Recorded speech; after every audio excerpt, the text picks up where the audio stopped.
Today is Saturday, June 9th, 2018. Hello, and welcome to Weekly Astrology Notes.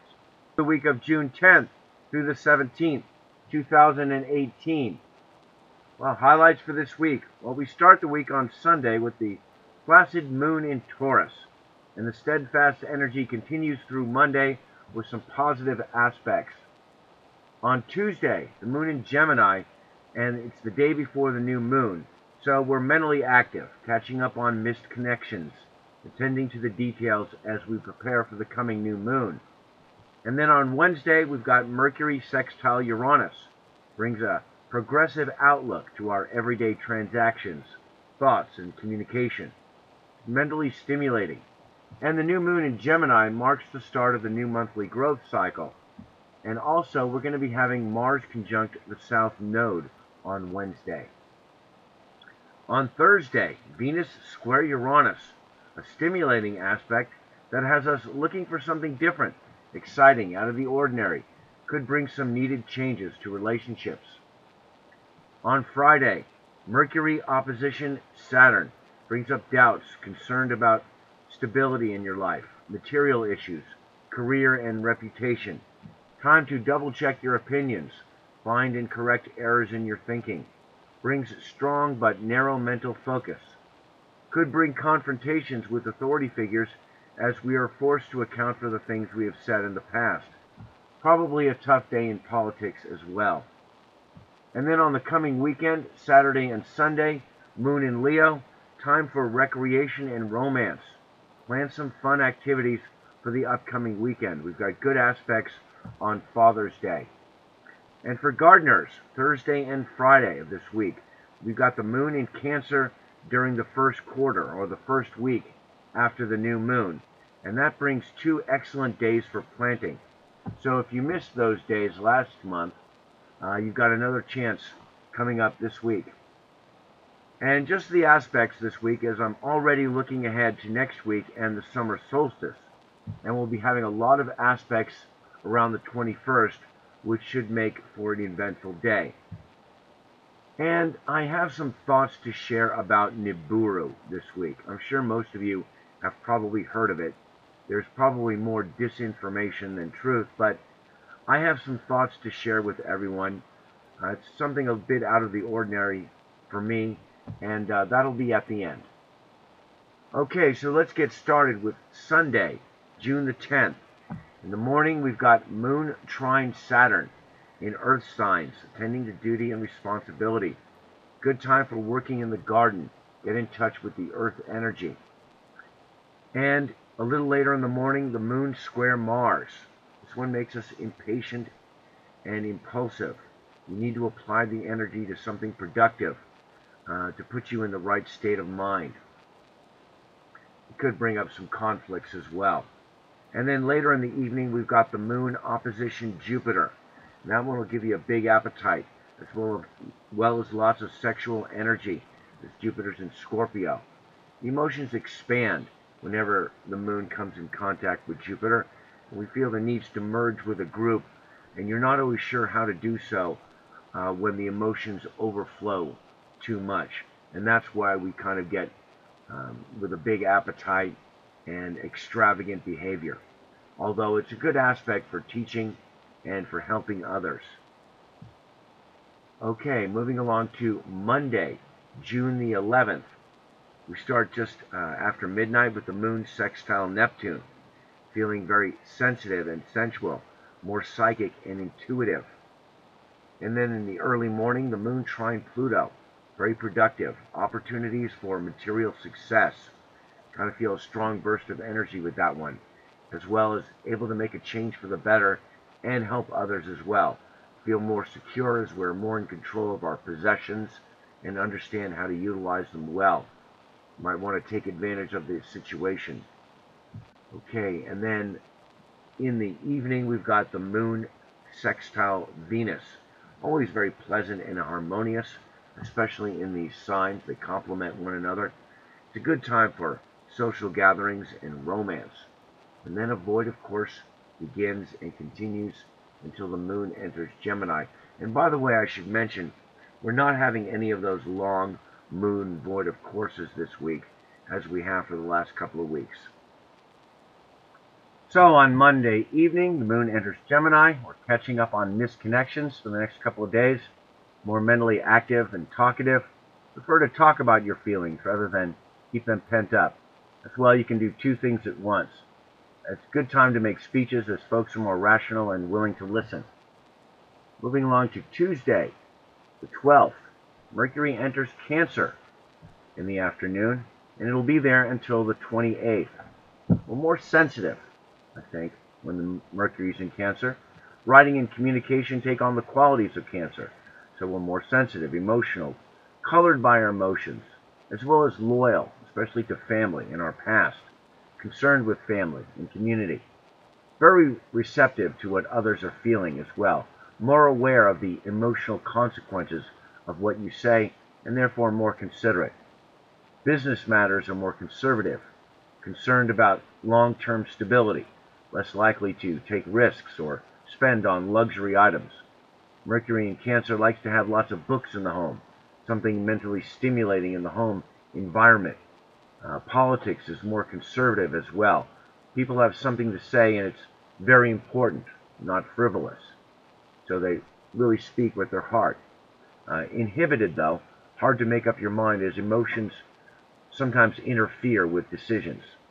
Lots of activity for planets in Cancer these days.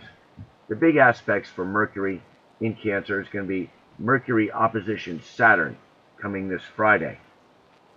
And then next week, Mercury will be part of a grand trine that includes Jupiter and Neptune in water signs just before the summer solstice. That'll be really nice. And then later on, Mercury opposition Pluto on the 23rd. The oppositions bring confrontations as we face a challenge to justify and get respect for our opinions while staying loyal to our fundamental beliefs. But the grand trine with Jupiter and Neptune will be another wonderful event, just like it was for Venus recently. A very enlightening set of aspects close to the summer solstice. And finishing up on Tuesday, we've got the moon trine Mars in the early afternoon. Gives us a sharp mind, more intelligent. It's in air signs. Physical activity stimulates the mind, and vice versa. So doing anything really physical is really good for you now. It enhances the mind-body connection. Very rational. It's good for writing and communication. Okay, moving along to Wednesday, the 13th. We start in the middle of the night with Moon square Neptune.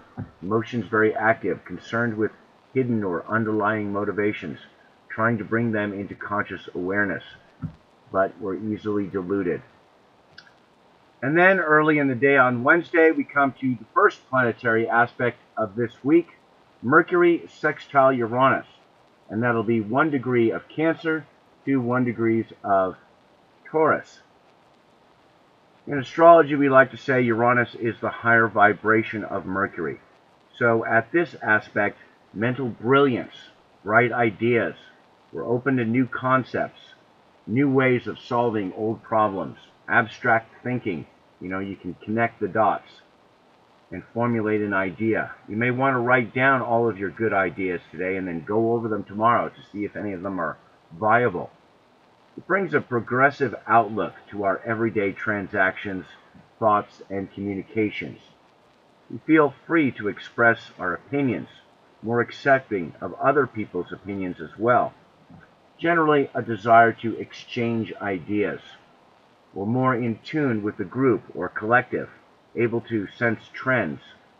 Good at working in a group, able to sense the group's needs and work with others towards a common goal. A good day to make connections, maybe make some new friends and associates. May take a different route while commuting in the morning, because Mercury rules driving, and Uranus requires us to do something different, so it may come out something like that. Generally interested in different people and places, food and cultures, people that are different from you. May decide to change your diet or get rid of something that is not good for you, because Uranus is concerned about our evolution, and with Mercury in Cancer, it kind of brings the stomach into the equation. So if there's something that you're putting into your body that really doesn't help you evolve, it's slowing you down, you may decide to get rid of it. It just doesn't agree with you. So that's something that can come of that as well. A very enjoyable aspect, and rather nice that it's happening so close to the new moon, which will be happening at 22 degrees 44 minutes of Gemini early on Wednesday afternoon. Always a bright time. Creativity peaks at this time, and so does inspiration and our instincts. We're able to sense opportunity and take advantage of it. It's time to start a new monthly cycle of growth, so we're usually in a positive mood with hope and anticipation for the near future. A good time for all social endeavors, helps people to connect, especially in Gemini, as well as good time for romance and recreation. The aspects to the new moon this month are a bit challenging. You'll see here it'll be right at about 22 degrees of Gemini, and the only real close aspects we're having are a square to Neptune and a quincunx to Pluto, both kind of challenging. And the closest is the quincunx to Pluto. So it looks like we're getting swept up in some collective issue this month. Forces beyond our control move, and all we do is get out of the way to avoid the destruction. Sort of like running away from the lava pouring out of Kilauea this past month. I really feel for those people on Kapoho Beach, one of the most beautiful places on Earth that's been inundated by lava. So it kind of feels like that's the energy that I feel coming in. You feel like we need to make a precise adjustment, make an important decision that you're going to have to live with. So think carefully about the consequences. Try to avoid making impulsive decisions. Examine all the facts and try to anticipate something not going your way, or people who may try to derail your plans. Avoid being swept up in other people's karma. And that's the big lesson with the quincunx to Pluto. And when that happens, you get terribly inconvenienced. As well, the square to Neptune adds to the potential of being deceived or getting caught up in something beyond your normal scope. Overlooking important details that could really hurt you in the long term. Hidden factors interfere with everyday communication, trying to find the hidden meaning, leaving you open to deception and easily deluded. Yet it's a very good time for spiritual work. After all, Neptune rules spirituality, and the squares are where you do work. So the squares to Neptune are where you do a lot of spiritual work, healing work, reclaiming lost elements of yourself. Sometimes that means also being of service to others, laying down your needs for the greater good of the whole. Also, the quincunx to Pluto is going to give us that ability to break through the superficial layers, get honest about your life, and cut away whatever's holding you back. Maybe sever an unhealthy connection. Take the reins of the Pluto energy and wield it for your own good, as well for the good of others, as we always must do with the Pluto energy. And then the new moon also coincides with a void of course beginning, and that'll last until just past midnight. As well, on Wednesday, Venus leaves the sign of Cancer and enters Leo, where it will be until July the 9th. So Venus enters the sign of romance and recreation. So as you can expect, we're more romantic during this period. Physical appearance becomes more important, so it's a month to enhance your beauty. Leo is dramatic, rules the stage, so we enjoy any sort of stage performance, plays, concerts, stuff like that. More creative energy, time to explore different colors and styles and ways of expressing yourself. So that's always a really nice placement. And then we're also having Mars conjunct the South Node. You'll see it'll be here at 8 degrees, 13 minutes of Aquarius. So that's the moon's South Node. And the South Node tends to indicate things that we have done in the past, sometimes past lives, and are therefore familiar. It also represents things that we are moving away from as we move toward more toward the expression of the North Node in order to find true happiness in life. So I expect this aspect brings up issues from your past, things you have yet to resolve in this life. The South Node also tends to be associated with an energy similar to Saturn, so this aspect could slow you down a bit, bring low energy and even some frustration. I would say this is not a time to start new projects, too much of the past interfering. Lastly, we should consider this aspect may influence the energy of the new moon, and that due to Mars about to go retrograde, it happens again next month, about the third week of July. My intuition tells me that this is going to cause an abrupt awakening of awareness stemming from a karmic confrontation. Okay, moving along to Thursday, June the 14th. Just after midnight, Moon enters Cancer. We're more connected to home and in need of nurturing for the next couple of days. More easily hurt. Sometimes it's necessary to crawl into your shell where you can allow yourself to be more sensitive. And for gardeners, we have another moon in Cancer during the first quarter. So this is the optimal time for planting. Couldn't get any better than that. And then, also in the middle of the night, Moon sextile Uranus. Makes us restless, ambitious, looking for something different. And then in the early morning on Thursday, Moon conjunct Mercury. And this sign of Cancer makes us very emotional. You need to express your emotions, as well as brings up loyalty to your home and in need of security. Also very instinctual, receptive, as well as considerate of other people's feelings. And then in the late morning, Moon opposition Saturn. This one will have us feeling a bit unsure, insecure, preoccupied about the balance between your career, or Capricorn, and your home life, Cancer. And then in the evening on Thursday, Venus square Uranus. So that'll be 1 degree of Leo to 1 degree of Taurus. Now this is a stimulating aspect that has us looking for something different, exciting, out of the ordinary. Today you may feel like moving beyond your usual comfort zone, because Venus rules Taurus and that's our comfort zone, and Uranus moves in to kind of jumble things up a bit, ask us to change.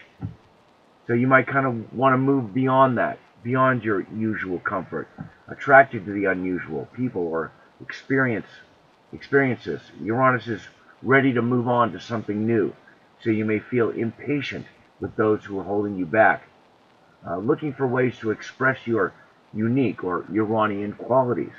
It can sometimes bring up quirky behavior. Relationships need change from time to time, otherwise they stagnate and die, draining the life force out of both partners. Maybe you feel a relationship is holding you back. If things need to change, then today is one of those days where it may seem more pressing, and you feel the need to air things out with your partner.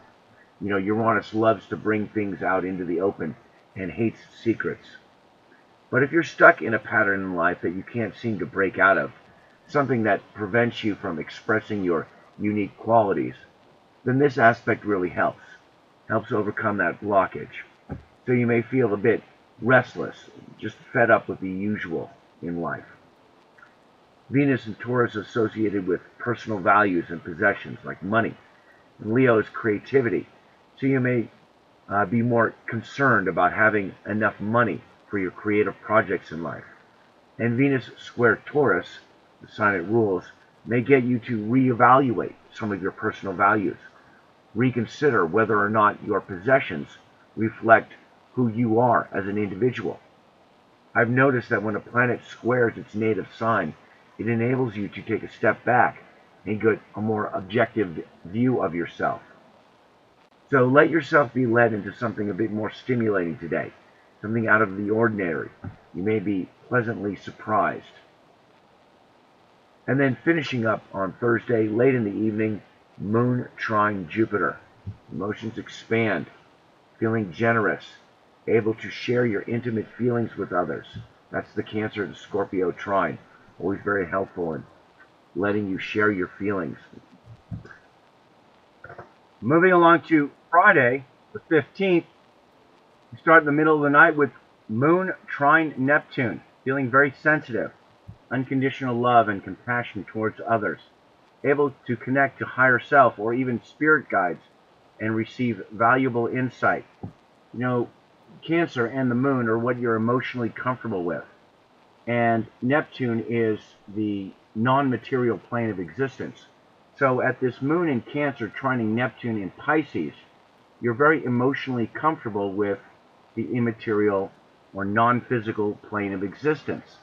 So that's why it's just much easier to do all of those things like talk to your spirit guides or pray or receive direct divine connection, information. It's really great for that. Especially when you've got both planets in their dignity and part of this really nice grand trine that includes Jupiter and Scorpio. So that's really great for the Moon. And then later on in the morning, we've got Moon opposition Pluto. So intense emotions can come to the surface, even though we tend to repress ourselves at these times. People feel a need to be in control and in charge. Generally, you want to avoid emotional entanglements at this time. And then avoid, of course, begins and it continues for the rest of the day. So Friday is not a day to start new projects. You probably won't feel like it anyway with the following aspect: Mercury opposition Saturn. And that will be 6 degrees of Cancer to 6 degrees of Capricorn. Aspect slows down the thinking process. Very different from the Mercury sextile Uranus on Wednesday. This one forces us to rethink things, find our errors, and make corrections. Brings a narrow focus. Good for getting work done, seeing a job through to the finish, though not really available for others. We're focused on self and security, concerned with material issues, career, and reputation. Worried, depressed, hesitant, you may need to look up and remind yourself of something greater, more inspiring. Today, what you say needs to be balanced with your long-term survival needs. So that just generally makes us not want to talk too much. We're more mature, concerned, and parental. That really stifles the voice, but we all need to restructure our thinking from time to time, and this is just one of those days. If you find yourself clinging to outdated ideas, then the opposition could bring confrontation or just cause you to fall into pessimistic thinking. We're more concerned about what others say about you, worried about your reputation. Cancer to Capricorn, so issues concerning childhood come up, and how those issues interfere with career success. It's a good day to seek guidance of a trusted friend or therapist to help you get an honest perspective on your life. Or you may just prefer to do a lot of mental work, keeping your hands busy. You know, Mercury rules the hands. But you really should slow down and relax. Give your mind rest so you can recuperate.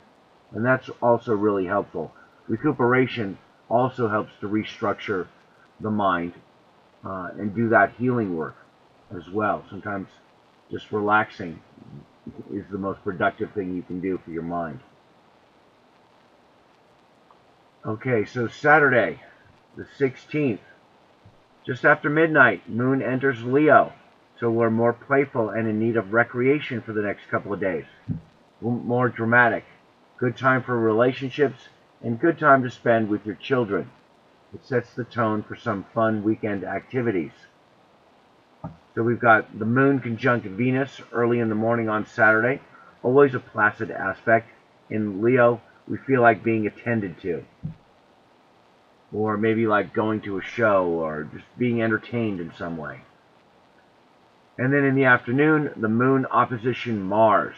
This aspect gives you the courage to make a move on someone you're attracted to. And that's because the Moon opposition Mars is one that really brings people together, brings couples together.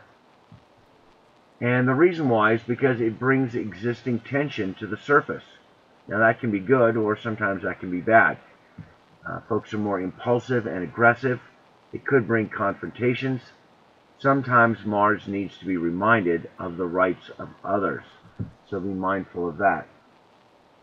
And then later in the evening, Moon squared Jupiter. Always lots of fun, feeling indulgent, big appetite, a bit louder than usual, as the Moon is in Leo.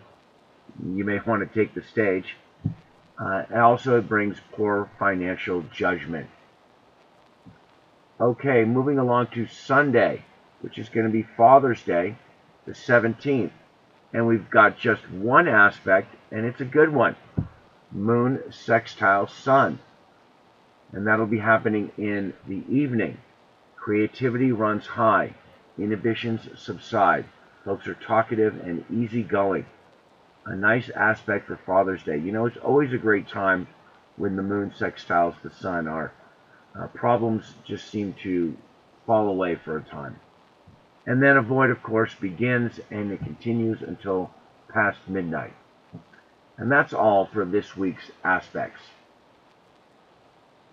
Okay, and now I'd like to share something with you that's a little bit outside the norm, something different from what I've done before.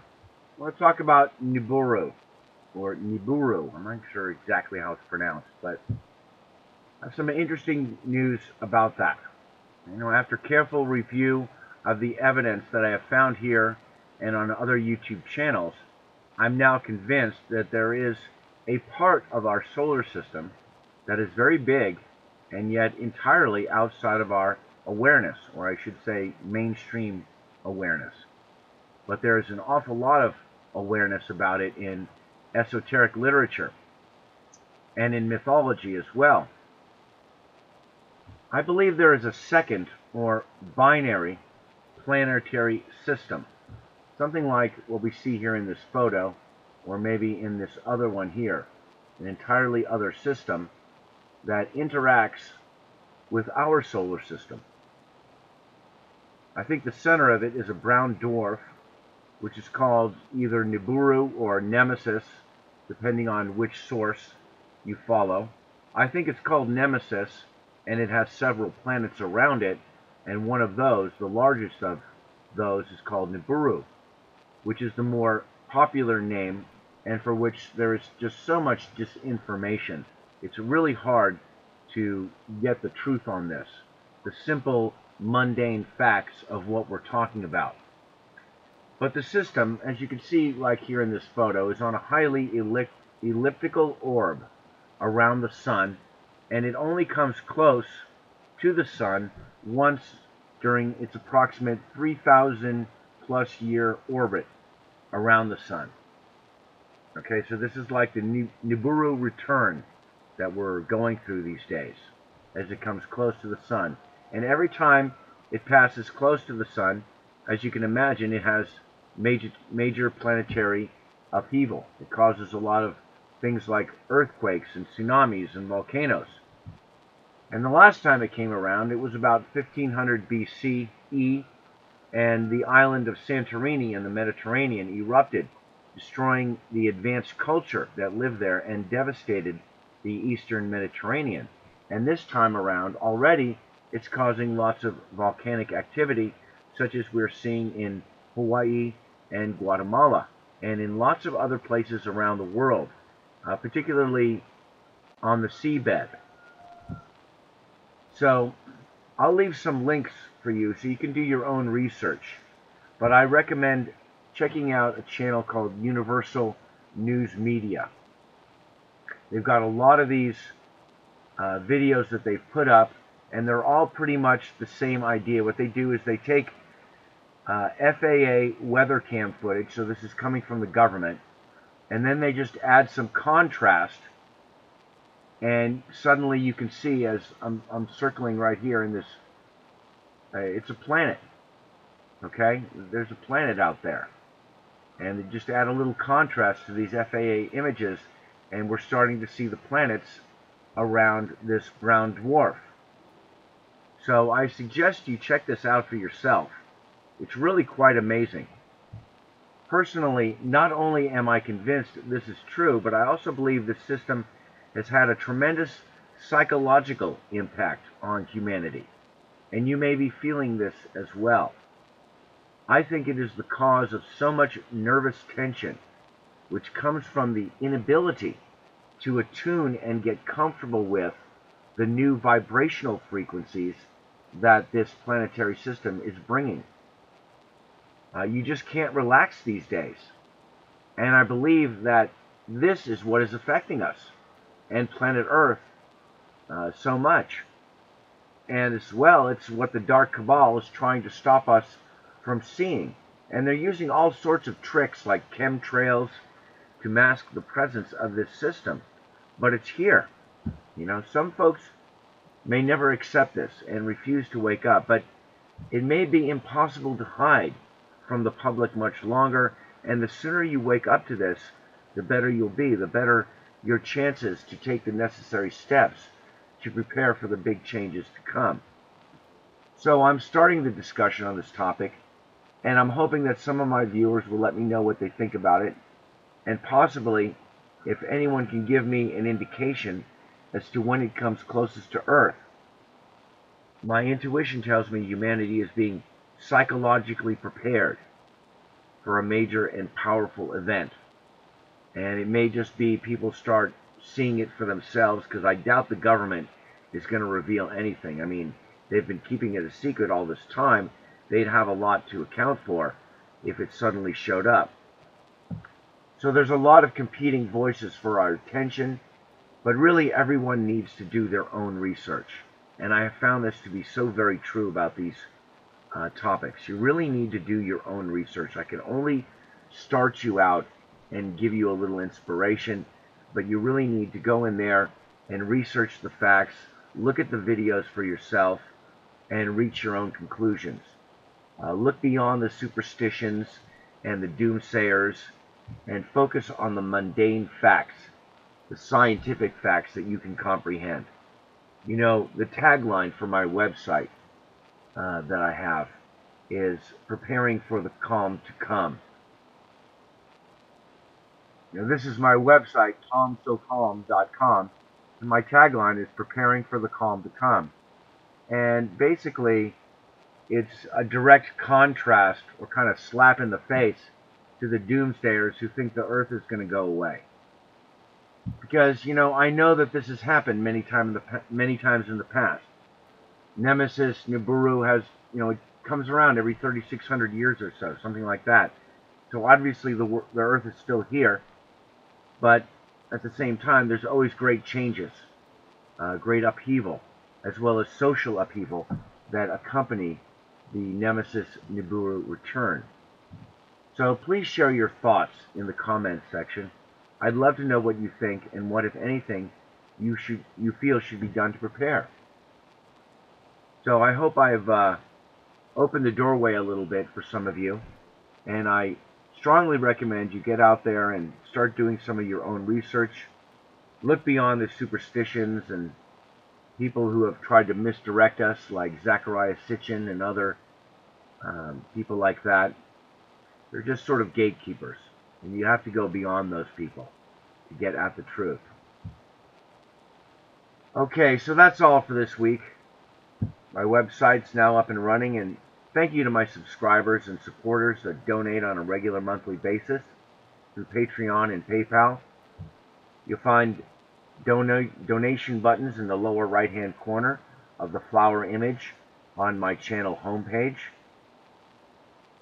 I really do appreciate your support, as it takes a lot of time and energy to put these weekly reports together and published on time. My Twitter feed is TomJordan364. Follow my feed for regular astrology forecasts and announcements related to this channel and other topics. And of course, I'm an astrologer, so please contact me if you're interested in a natal or transit reading. I am available for consultations on a regular monthly basis, using astrology as a tool for life coaching.